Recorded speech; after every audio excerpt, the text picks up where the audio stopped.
si sharaf iyo wanaag ayaa dhulkayga lagu wareejiyey. waa mahadsantahay. xaq darre islaameedna ma rabo 20 sanaan sabray سيد علي عبد حسن waaye oo gurigan laga haystay 20 sano xub laga haystay waxaan u mahad celinayaa maxkamadda gobolka Banaadir iyo waxaan u celinayaa baliiska saldhigga degmada Kaaraan gaar ahaan si sharaf leh iyo wanaag ayaa dhulkayga lagu wareejiyey waan u mahad celinayaa بليسنا كل الله كديم هويدي أيا إسكاله حلا لو جدي جري لو كان عتجري دول كان سيدتين كيو شرعي كتب عنك لكن سيدتي سد حدي يعني إسكاله هاي كجرني سي شرعي مغازين يسد أقول في كل يوم ولا بلي لفس قبلها هل توي قبلها أذيرا هو الأركيا دلي عبد الله عبد حسن دلي الناس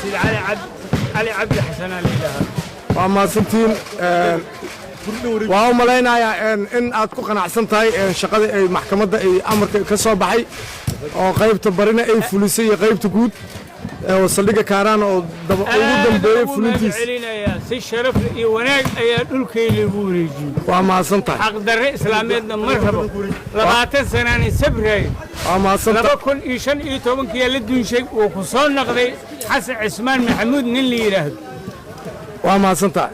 aad ma